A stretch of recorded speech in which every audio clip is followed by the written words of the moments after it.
Hi, I'm Laura Cox Kaplan. Welcome to She Said, She Said. Have a very special guest for you today, Amy Flurry. Amy is a features writer and former editor from some of the biggest names in magazine publishing. She has worked with Lucky, Country Living, Conde Nast Traveler, and House Beautiful, among many others. She's also an expert at reinvention, which is a topic that we talk about a lot. And while there are important nuggets and a lot of things that we can learn from her own story, she's also using her experience to help others understand and fine-tune both their personal brand and their personal story. She teaches and consults to help individual influencers become experts at their own public relations, essentially DIY PR. It's fabulous. She's also the author of a terrific book called Recipe for Press, Pitch Your Story and Create a Buzz, which she self-published, and then she used that book to help her promote her business. She has been a featured speaker at national trade shows around the country, and she's just a fabulous resource. As always, I'll include links to Amy's book and to her website in the show notes for this episode 111. With so many people taking a good hard look at careers and many making significant life changes, either just in the regular course of their lives or as a result of the significant experience that we're going through with this terrible pandemic and the economic circumstances around that. Amy's advice has never been more important, so I think you'll really find it valuable. A few themes that we're going to talk about specifically today: how she designed her business and what you can learn from her experience. We'll get her perspective on monetizing ideas. We'll talk about how to pitch your ideas and get attention from magazine editors. And then we'll also talk about the impact that a published book like Amy's can have to help you sell your business, your ideas, and your services. So, Amy, welcome to She Said, She Said. Thanks for having me. I'm super excited to be here. Well, I'm delighted to have you and delighted to talk to you a little bit about your story and your business. So let's start with what you do now. What is your business? I'm a brand advisor, a communications advisor, and partner to a few brands, but I do advise many, in kind of less time commitment or depth. But I think at its core, I'm a communications advisor. And what makes maybe me different, or my approach different, is that I really value where creativity and community and commerce come together. Mm-hmm. And I didn't always value, maybe the commerce side, but as I've become a business, I really do. And I see how directly these, I see the strong interplay between them. Mm-hmm. So you worked at a very high level as a features writer and an editor for some 20 years. Mm-hmm. And you made a pretty big career pivot to become an entrepreneur. Talk a little bit about both why you did that and kind of how you thought about it at the time. Mm-hmm. What was the impetus for making the shift?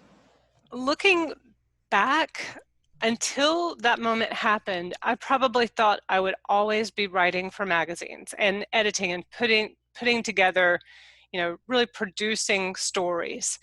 It is my deep joy, and I'm really curious about people's stories. I really love the beauty part when with magazines, and now with video, introducing that into production, how you do that in your point of view, Mm-hmm.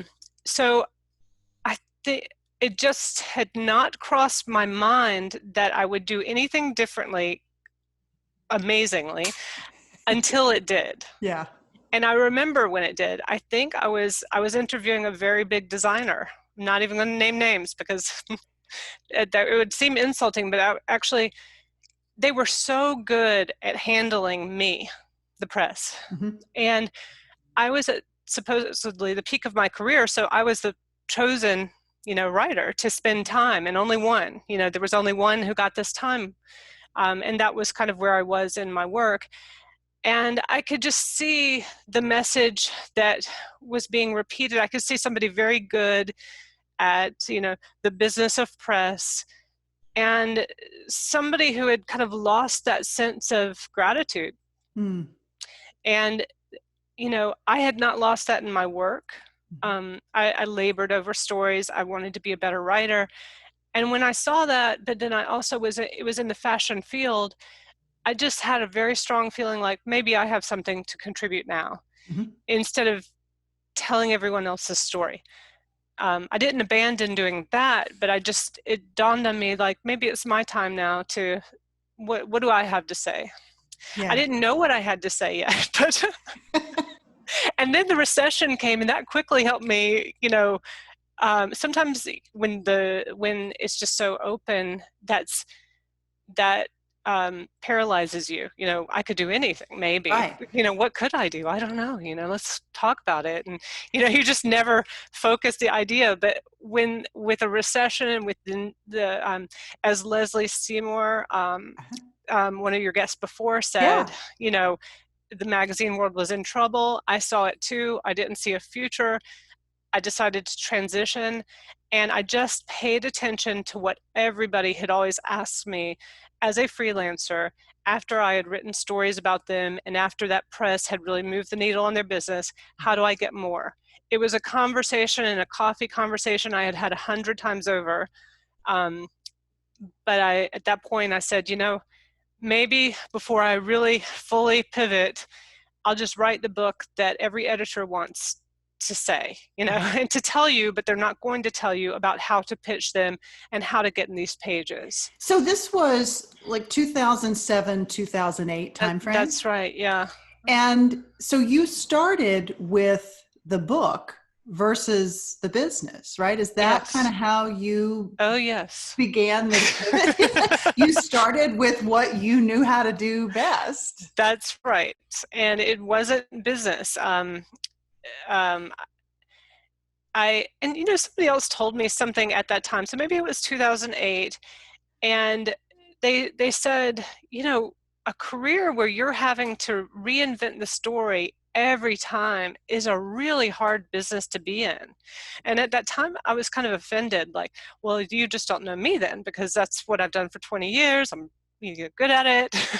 But when the work's not there, you really can't argue. But I kind of actually thought about that one for a while, and I said, that wasn't an insult. It wasn't meant as an insult. It was like, you're in a new phase of your life. You can build a business around your core strengths. And you might need something that is recurring income, that you aren't personally responsible for every last word, every last contract, every new idea, Yeah. So a book actually was that. I did the book because it's what I knew to do. And I kind of had a bee in my bonnet. I approached a design school. I didn't know how to do a book, and I didn't feel like I had time to go through the traditional publishing path, which is to go through a publisher, an agent. I didn't really have a track record. So I approached a design school, and I said, listen, I know this idea is going to be great. If you just could take me on as a project. I've seen you've done, beautiful books, and I want to do a beautiful self kind of help or business help book.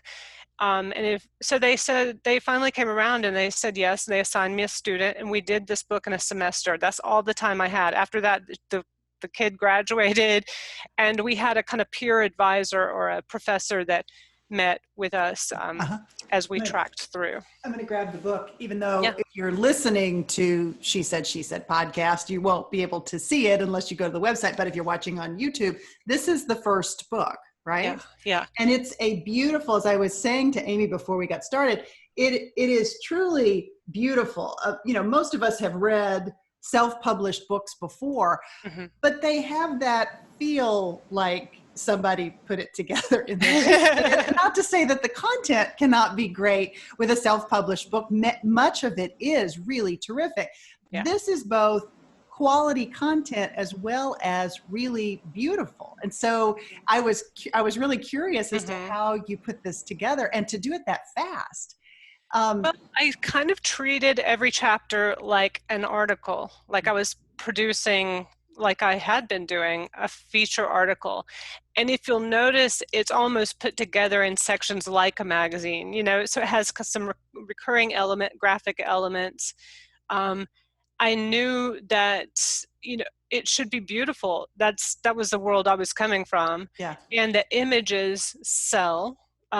So I really made sure to procure really, and to go and use people in the book that would be able to deliver the images and that I could use, because I didn't have the budget to go and do all the photo shoots.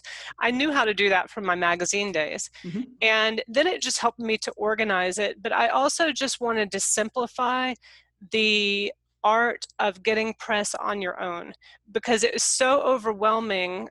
There are many stages, but what I was trying to do with this is just simplify it and demystify, because I could see people had just really gotten themselves worked up about what the approach should be. I felt it on the other end as an editor when people pitched me like I was some Oz, you know, behind the curtain making judgment on their product, you know, and on them. And you're probably also seeing it from the standpoint that, you know, you probably saw errors that they would make or ways in which they could have designed their pitch that would have been more effective as you were the person receiving it. And they were similar.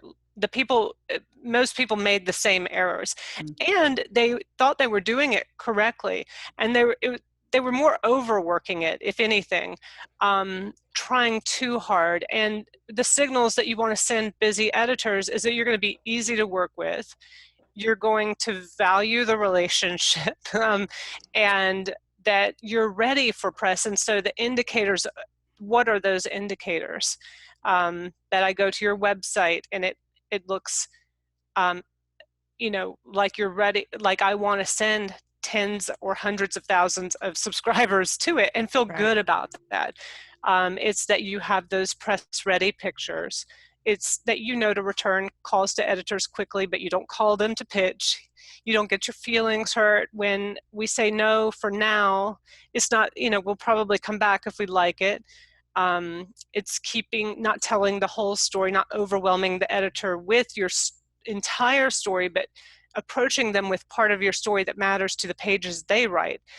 And what that means is that you bothered to read it beforehand, and you have some familiarity with the work, and that you've tried to do the homework to approach them with something that they might be looking for. So it's not everybody gets through reading this book and they're like, oh my gosh, thank you so much. It's like a deep exhale. And I will hear often people say, well, that's really common sense. But, you know, it still helps. It still helps to know that, I think, because ego plays in here like someone's choosing you over the next. That is true. An editor's job is to pick and choose. But you have editors that write these pages over and over and over again. I just see it like fishing. Like, if I pitch, I'm going to catch a fish if I do it long enough and I do it well and I know the hot spots and, you know. Yeah. And just treat it like that. But it is a big part. It should be a part of the business. If you have products and if you have online websites or if you have a book. And that's where I learned even more deeply when I finished this book. And I printed, I think I told you this, I printed an obnoxious number of books. They arrived on a semi. Didn't plan for that. You printed, I think you told 10,000. 10,000 copies. So and my first challenge was, where does the semi drop them off? You know? Oh my God. Yeah. Yes.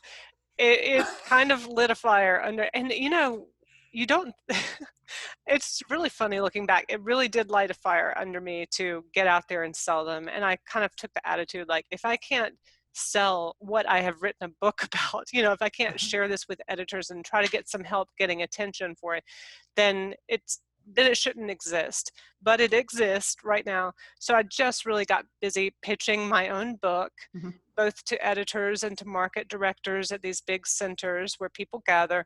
And in turn, that ended up creating a new career for me. Mm-hmm. Talk about how you used the book. Like, talk about, you would take it to trade shows, and then what would happen to it, and how would you go about selling it? Because you ultimately Yeah. sold all 10,000 copies. Yeah, I've sold over 10. Well, I have 2 books, and I have I might have 1,000 left on the first book, but I'm going to do what do you call this when you do an update, like a newly, people are still buying this book, but there I could update it A and re-release or something. yeah.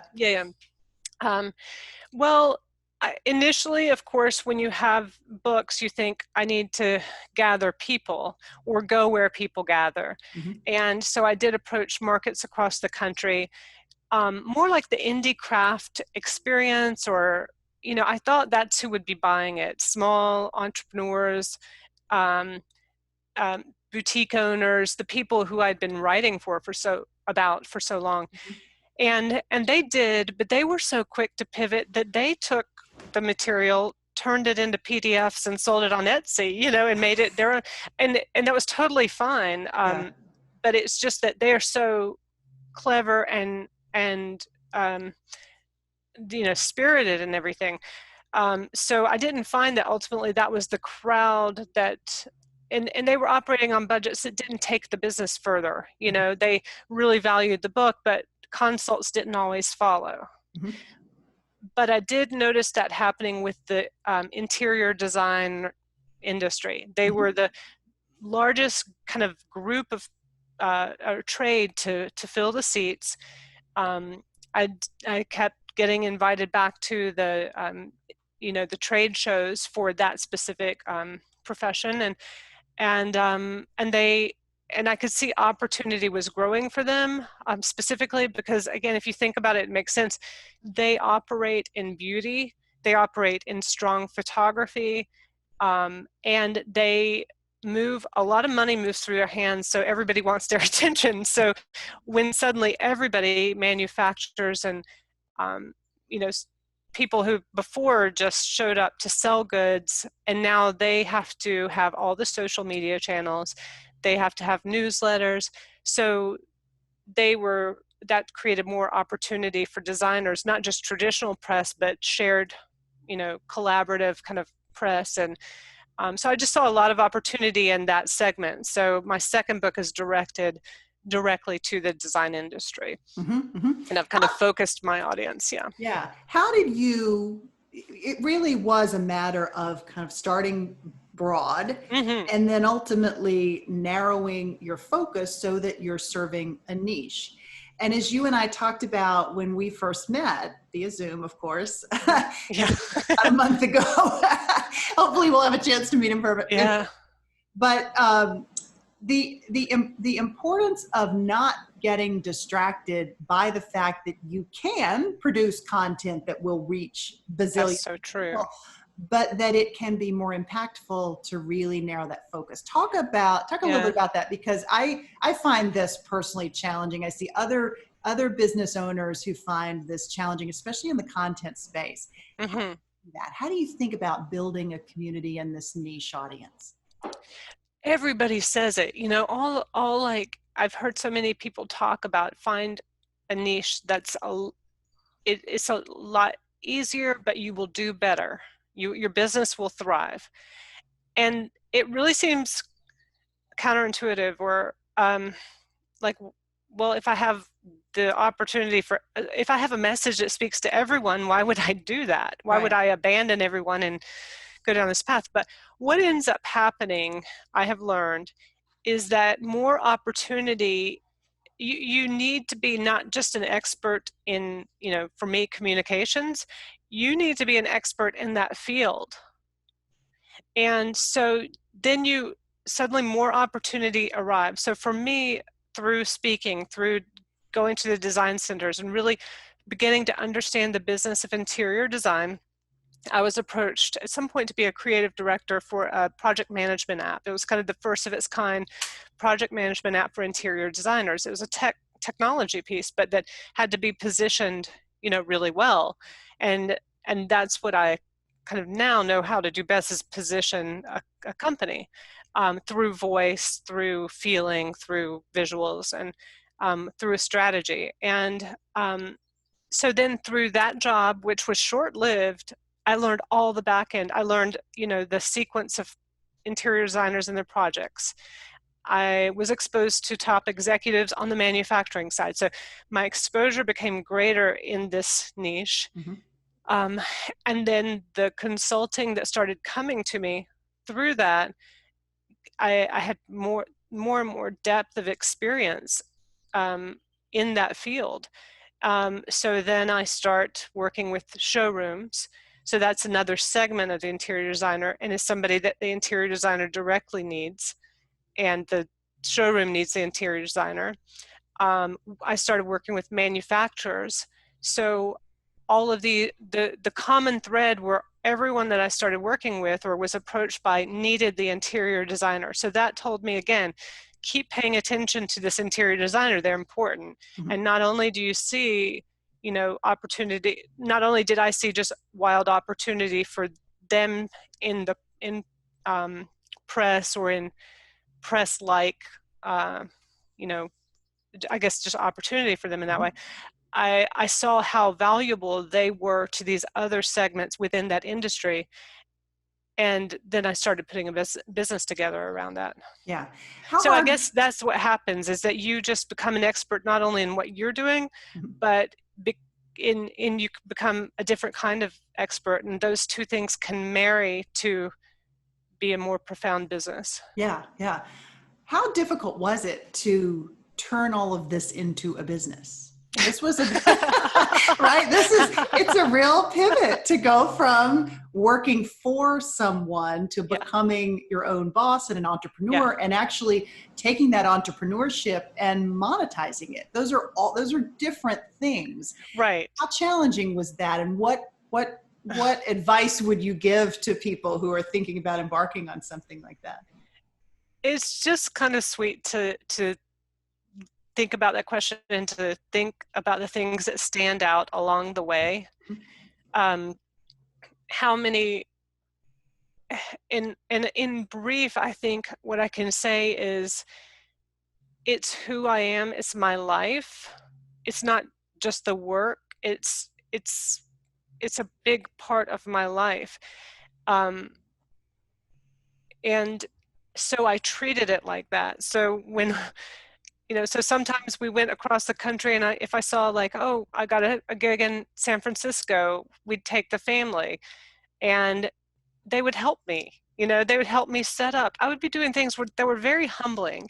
The number of times my young daughter or son, like, schlepped books, heavy boxes of books, to places that I was so fired up about. And then, I guess I was just super optimistic, because I certainly didn't need that many books, and they would see it. They would see like, wow, not, maybe not on one occasion or a couple of occasions I'd had 500 people show up, and on another 3 days later, 20 or 5, So I just got in my head, I think, from that kind of start of really not knowing what I was doing, but being willing to try. I also knew I was really good at one thing. I was good at writing. I knew if I did one thing well and could complete that thing, I could do something else well and complete it.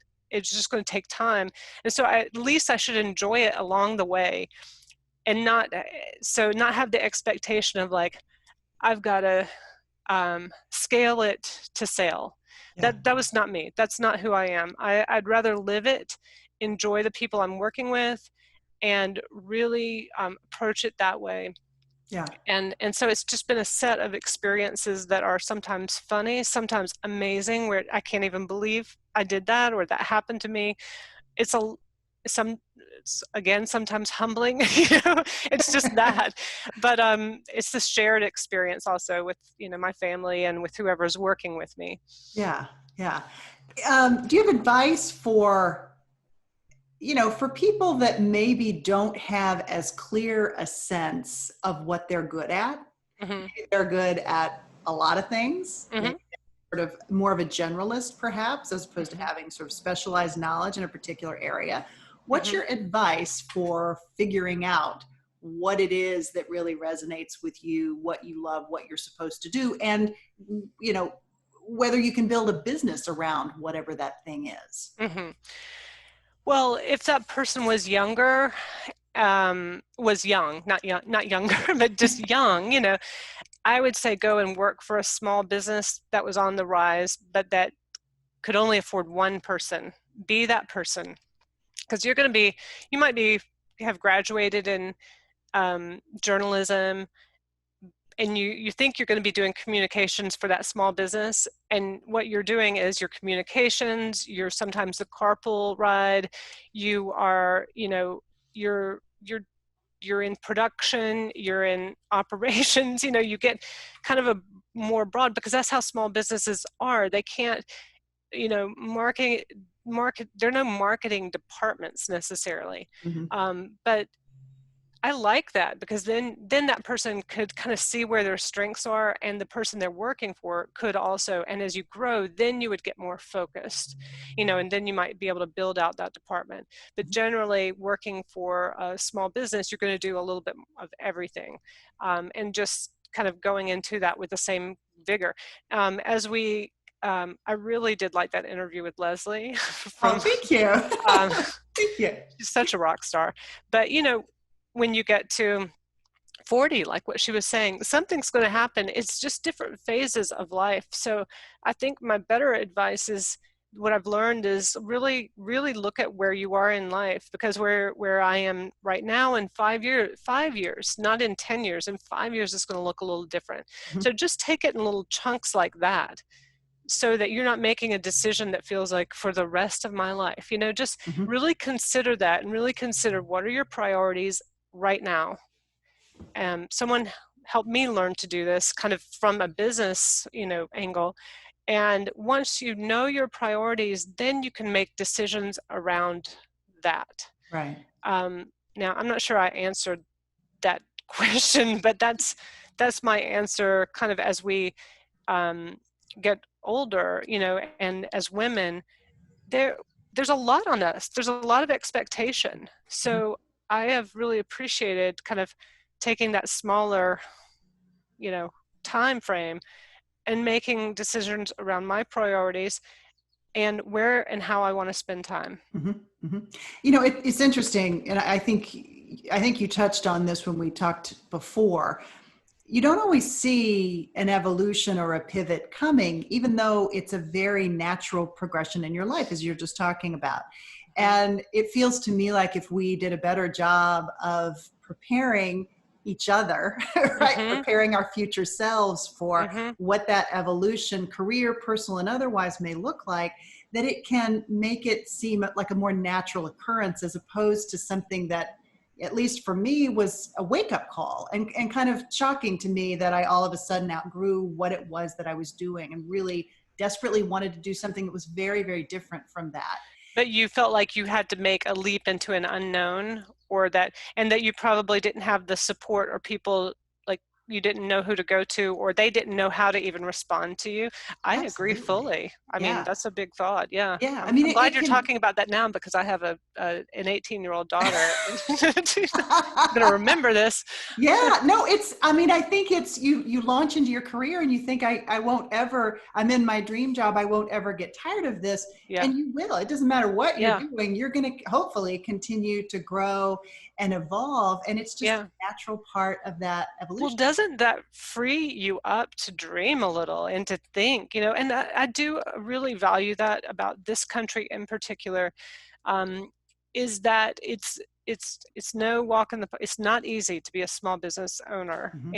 And, small business is not, like, in the eyes of the government, it's not that small, Right, right. um, it's not easy, but you do have the opportunity, and so that's nice, um, because then it does open up, um, what what can I do? Mm-hmm. Where can I look? How can it look? You kind of have the room to shape that. Sure.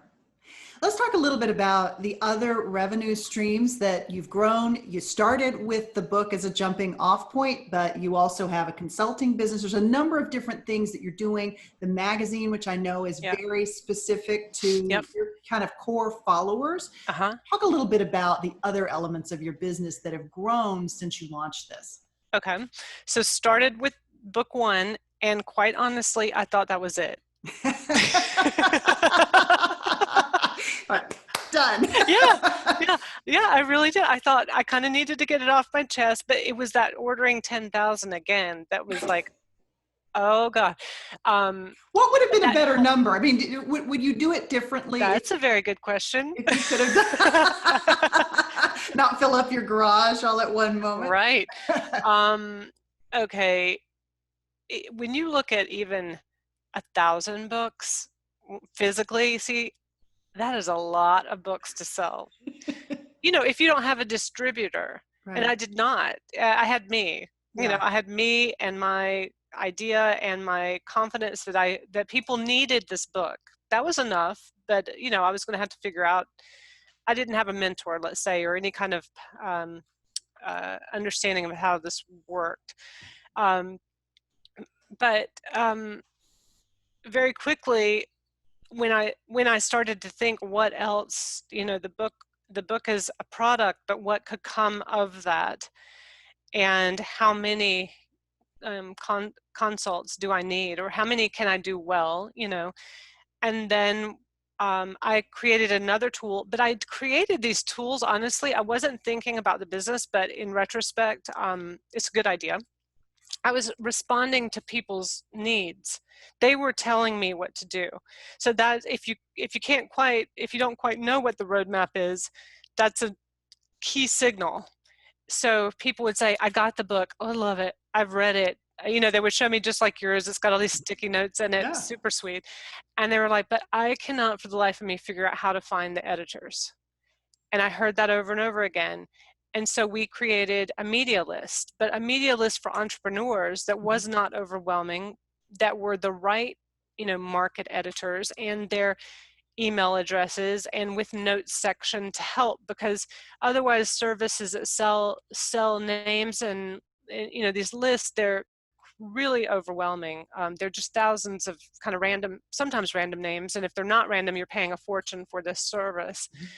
So we started to put that together, and I think we're on our 8th year, and every update, it gets better and better because people are telling us what they need, and we work with people. If they don't see the name on the list, or they can't find that person, we'll go and find it. So it keeps this conversation, and that conversation keeps the possibility of business around. So the media list was one, and then I created this little tool. It's an old-fashioned informational wheel, and it's on the website. It's on amyflurry.com. It was where everything is. And this was just something you hang in your office, where it reminds you to pitch, but also it's more telling you what editors are looking for at the moment that you're ready to pitch. So for example, national magazines are pulled together 6 months in advance. So the time to pitch holiday is not when you start to hear holiday music. It was back in summer. There's gift guides, ever important gift guides. Editors are pulling those together right now. But if you don't know it, you don't know it. So it was just a creative exercise for my team, but we loved it. And I was like, I'm going to get that printed and make it part of the bundle. And so I just tried to create a very reasonably priced resource or toolkit for starter kit for businesses on here's how to do your own press, and these are the tools that you need. And if I identified another one, I would add that. But so far, so good with those. Yeah. How about feedback that you get from the editors themselves? Does it help? Oh yeah, that's they love it. They're like, thank you for saying what we wanted to say.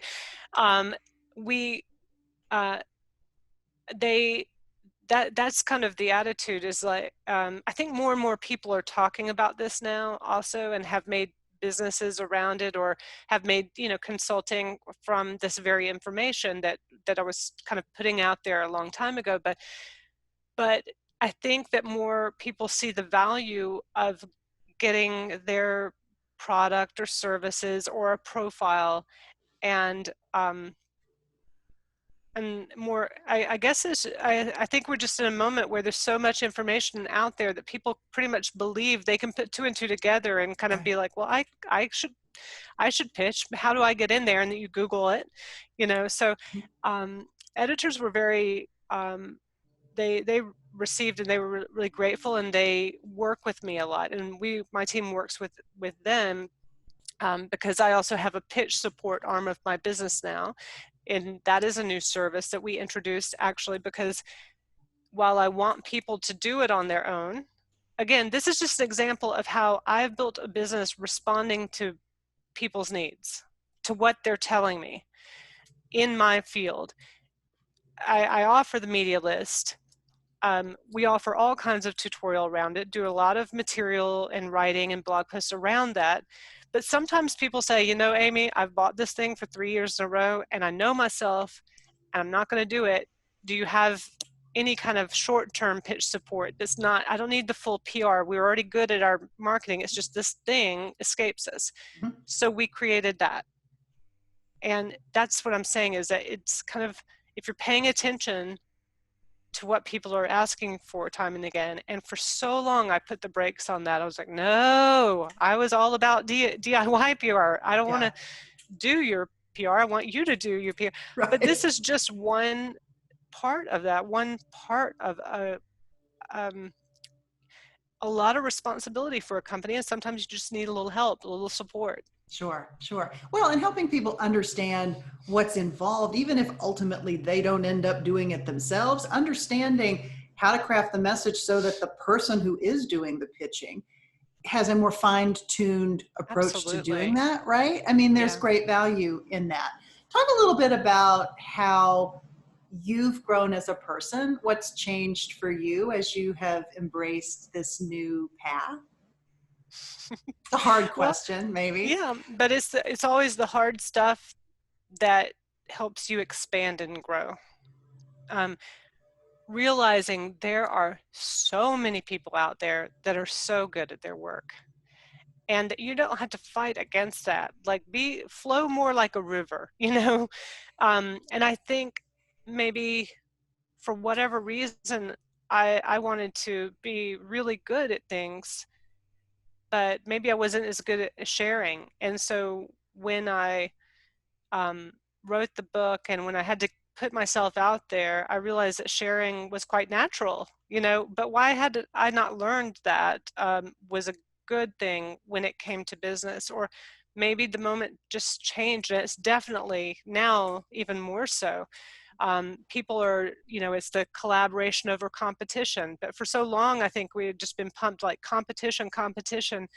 And I'm an athlete, and I'm kind of wired that way. But when I kind of relaxed a little bit and just realized there's room for everybody, and that it's really nice to be a part of other people's growth.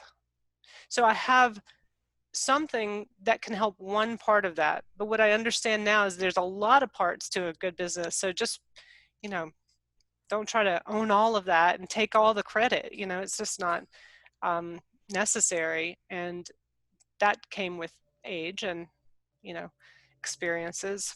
Yeah, absolutely. Another part of that notion of, really paying it forward and tapping into giving back is something that you've done naturally, really across your entire career. And that is this internship program that you have been doing for a number of years, even before you started your business. Talk about why having this internship program has been important, what the benefits are to that. And that interns are kind of like having kids too. So it's always, as your kids get older and you realize like how, or they help you realize sometimes like how Little you know. And they would be the first to tell you how little you know. They would. Now, the internship program is something I started about 20 years ago. I do live in a college town in Athens, Georgia. The university is on our doorstep, back door, and they have a very good journalism school, and I graduated from that school. And I think someone suggested that long ago, I was writing for Lucky magazine. It was a very popular it was at its heyday. And I think someone came to me and said, I want to be an intern. And I didn't, like you said earlier, like I don't have the structure to and I do remember that one of the first candidates who came to my house, because I was operating from my home office, she came in heels and I had gravel in the driveway, and she complained that, she had kind of messed up her heels, or, and I just thought, this is going to be fun. But I looked at her resume and I saw, honestly, I was like, this person knows a lot more than I do in some departments. Why would, if I can, or if not her, someone else like her. So it wasn't her, but someone else with that much experience and knowledge in a different part of communications came around, and she was so adorable. She didn't have a resume. Her enthusiasm alone made me excited. She said, Amy, I'll do whatever makes your life easier. If I can just learn a little bit from you. I want to go to New York after I graduate. I feel like I need, some kind of guidance, and you're working for one of the top magazines, so I'll do whatever. And she even bounced her chair closer, like, to me. She said, I just feel like I'm so far away, and I thought, this is exactly the opposite of what, this is so sweet. She ended up working with me. I just found the right person at the right time that I thought could get past the fact that I'm working in my office, that I had toddlers or whatever age the kids were. Oh, they were very young. One didn't even exist. And she could just work with me where I was. Yeah. And I made it okay for me. It wasn't like someone was in my house all the time. I said, let's do 2 hours on Monday, 2 hours on Thursday, something like that. Get good on delivery because you're in the business of deadlines. And I'll teach you and share what I know. She did end up going to New York. She did end up getting a job in magazines, and with some help, but on her own as well. And she ended up featured in my second book, because she's a major magazine editor now. And I promise you, it feels like just not that much time, but now I'm pitching her. So I didn't quite put all that together at the time, but I kept that internship going because they kept bringing me people. And as long as that happened, I knew better than to turn down the help, and I was learning something from them too. Yeah. And I think over time, I just realized the importance of their energy and youth, how good it is to be close to that. And then the further you get from it, the more important it is to be around it. And we've done so much together. I really have felt it was not a paid internship, but they got credit through UGA. But I made sure the deal was, I'm not even going to do this for a semester. You have to stay with me the whole year. The first part of the year, you're going to work and you're going to learn my way, because nobody else is going to teach you that, because it's just, I'm the one that came up with it. Right. And the second part of the semester, we're going to start working on you, because you're going to be graduating. So I'd try to get kids that were in their junior year, going to graduate, and then I would help open doors for them. And probably 50% I do that successfully, and probably 50% are able to do that on their own and have something beforehand. But about 80% of those interns are still in my life in one form or fashion. We're talking now, like, probably there's 40 or more that have graduated through this program. And now look at that. That is a network. Yeah. That's a part of my business. That's not just the internship. So I structure it. My assistant, who was part-time, is now the intern coordinator. So I got a little help there. and we got very regimented about use of time, Mm-hmm. and it's lovely, you know. Yeah. Yeah. I mean, it's an amazing way, an additional way of having an impact and really paying your knowledge forward in addition to what you're doing directly for clients. Beautiful thing. They end up coming back, and like I said, now I work with my former interns. They're in bigger positions than I am, you know, and that's so great to see. They were great when they were with me, and Yeah. you know, um, but it's nice to go with many of them to celebrate life moments, or for them to have seen my kids grow up because they were around, and that's what I mean by living what I do, Mm-hmm. because it was always in my house until I did get a studio. Um, it's just hard to parse what's work and what's life. You Yeah. know, Yeah. yeah. Well, you were set up interestingly for, when this pandemic hit because you're already working from home. How much changed with what you hmm were doing? What was the impact on your business? Um, I I I did have an office that I had for 6 or 7 years downtown, specifically for the interns, because it was just getting a little snug. Um, and specifically to house some books also. Mhm. And I had let that go last year because I was going to build a studio, and will still do that, but that got put on hold. Yeah. Okay, so we we already, I think this is one of the key things in business that they don't talk about enough. We already knew how to be lean. And when you grow and grow and grow and fast, you start to feel like, well, I need more space. I need more. I need, you know? It's really good to know what your baseline needs are. There's a lot of freedom in that, and not to be embarrassed or, to feel like uh, that's less than because you don't have this stuff. Because look at what's happened now. Mhm. I'm seeing law firms who had to come home, who were going to expand, but they've decided instead now, because people are working successfully at home, to let that extra space go into to contract and to take less space, Right. and to you take what you need and what is comfortable for your staff. So because of course we're still self-isolating, we've used Zoom a lot like everyone.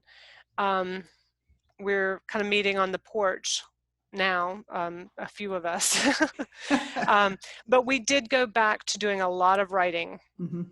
We're experts in DIY PR and the many branches of that, and in positioning, and how important communications, how much that plays into revenue. Mhm. So we and I said, and I told the team, I said, you know what, this is hilarious what I'm about to say, because um, we had gotten so far away from this. I said, we got to sell more books and media lists. That has to be a client now, Yeah. because I'm not sure if my other clients can come with at this moment. They're not sure about their future. Mhm. So we need to make that up with these physical products that we have that can be mailed in a mailbox or sold through the site. And I said, if you can do that, you can stay on board. And we've been doing that, and it's really funny because I tasked them with a challenge, and I think I'd gotten lazy on that part, but um, so we've been doing more of that, and Mhm. the way to do that is through communicating and Yeah. delivering something that's important and useful to people. Yeah. Talk a little bit about how you fuel your creativity. This is a creative business at its core based on what hmm you're doing.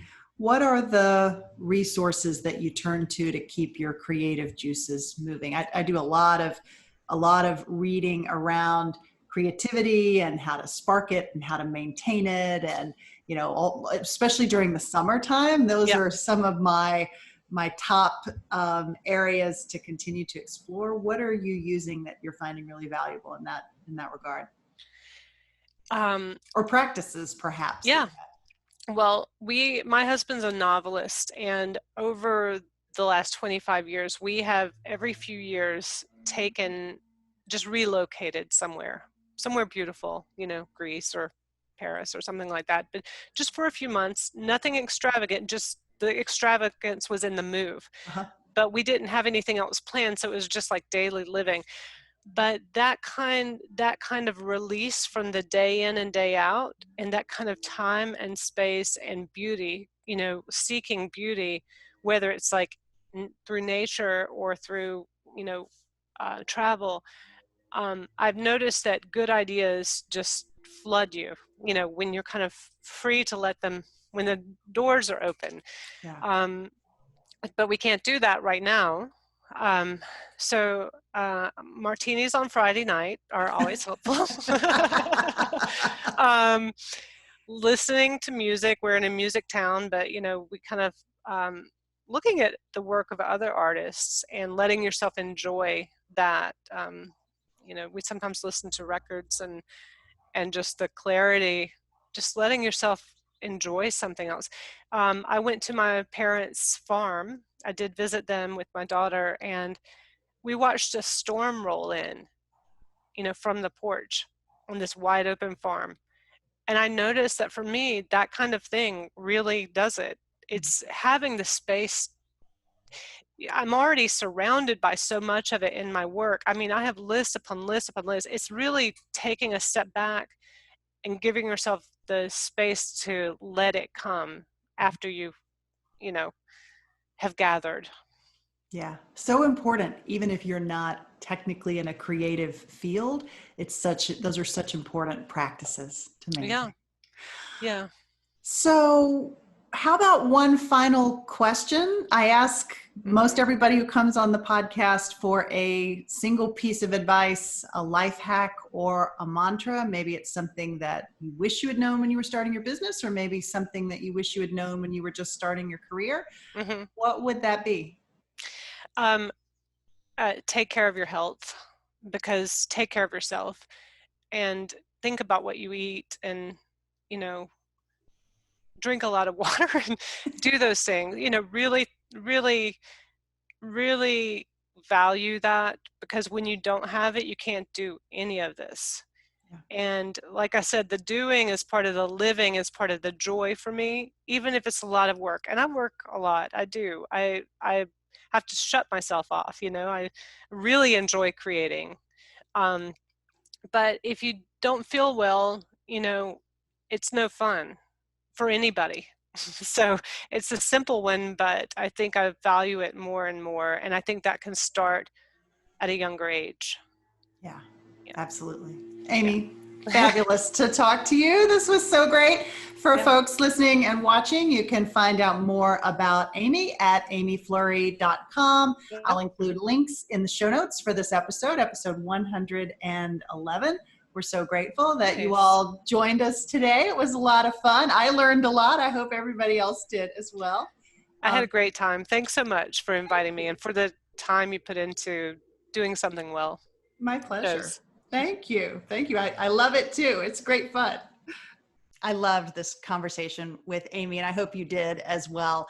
To learn a bit more about her, check out the show notes for this episode 111, where you'll find not only a link to Amy's website, but also to her terrific book, which is entitled Recipe for Press, Pitch Your Story, and Create a Buzz. I hope you're enjoying this content and look forward to seeing you again soon. Be safe, be well, and wear a mask.